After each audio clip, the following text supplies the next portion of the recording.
بسم الله والصلاة والسلام على رسول الله. قبل ما نبدأ صلوا على النبي محمد صلى الله عليه وسلم. صباح الخير عليكم أو مساء الخير، يعني زي ما بتسمعوا الفيديو. صلاة على النبي. احنا معانا هنا هنعمل النهارده حلو سهل أوي أوي أوي أوي أوي وسريع أوي. تعمليه بقى لأولادك في الحر اللي احنا فيه دوت هيحبوه. دول معايا معلقتين كبار جيلاتينا بتجيبها من عند أي عطار، ودول معلقتين مية. تقلبهم بس هقلبهم كده مع بعض واركن بقى دولت على جنب. ايه الحلو اللي انت هتعمليه معانا النهارده يا امانه؟ حاجه سهله قوي قوي قوي وهتحبوها واولادكم كمان هيحبوها. هزود بس معلقه ميه كمان علشان ايه؟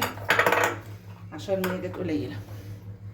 لازم الميه تكون مش مغطياه، بس يعني يكون الجيلاتينه كلها شربت الميه، لان الميه ديت وميه بارده عاديه من الحنفيه. الميه ديت هي ايه؟ هي اللي هتشغل لك الجيلاتينه. هي كده ايه يعني يعتبر اخدت نص فنجان او اكتر كمان شويه. هجيبها بس كده حلو. يلا ايه اركنها بقى على جنب واسيبها ونكمل نشوف هنعمل ايه. بصوا بقى، ده معايا تشكيله من الفاكهه اي نوع انت عايزاه اعمليه. انا اللي معايا هنا مش مقطعاه طبعا زي ما انتم شايفين اهو، مقطعاه. معايا عنب، معايا موز، ومعايا خوخ. اي فاكهه عايزه تحطها حطيها، حتى لو نوع واحد حطيه. احطهم بس كده ايه، اقلبهم كلهم مع بعض اهو.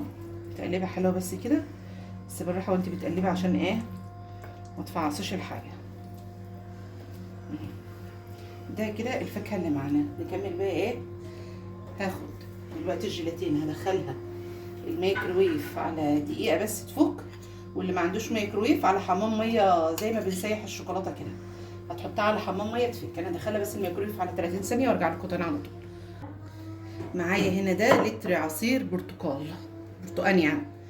اللي ما عندوش برتقان ممكن تحط اي نوع عصير ايه تاني، إيه اللي انت بتحبيه. بس مثلا ممكن تحط مانجا، ممكن تحط فراوله، ممكن تحطي كيوي او اناناس او بطيخ. كل الافكار ديت موجوده عادي، اللي انت بتحبيه حطيه. ومعايا هنا بعد ما سيحت الجيلاتينه زي ما انتم شايفين كده اهي ساحت خالص اهي في الميكروويف. هعمل ايه؟ بحب اخبط. بحب انا اللقطه بتاعت الخبطه ديت. اقوم حاطه الجيلاتينه على طول على العصير بالمنظر ده. ممكن ما تحطوش، ممكن ما تعملوش بعصير خالص، ممكن تعملها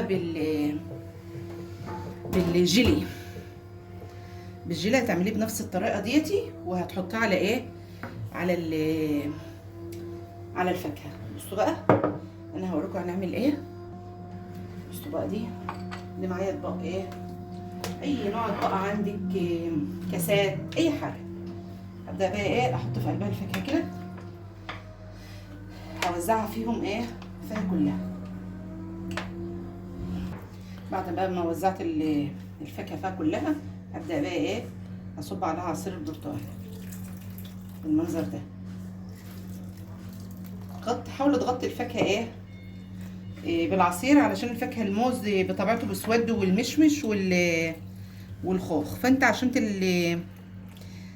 علشان ما يسودوش منك تعمليهم. ولو انت هتقطعي وهتشتغلي بعد شويه اعصري على الفاكهه بتاعتك عصره ليمونه، علشان ايه؟ عشان الحاجه ما تسودش منك.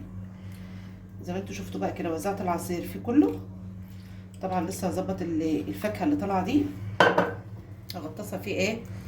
حاولوا تغطسوها كده لتحت علشان ايه؟ عشان ما تسودش، وعشان برضو يبقى شكلها حلو. هدخل بقى ايه حلوين دول التلاجة.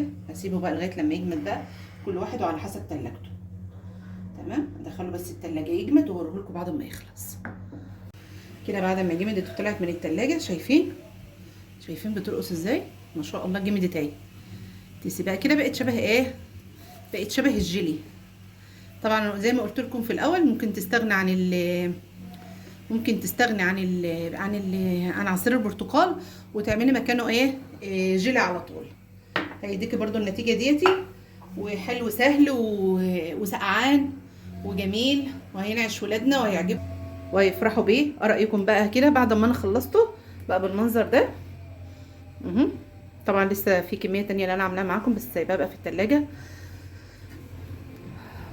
يلا جربوه باذن الله هيعجبكم. استودعكم الله، دمتم في رعايه الله، مع الف سلامه. وما تنسوش تعملوا اشتراك للقناه وتفعلوا زر الجرس. دمتم في رعايه الله.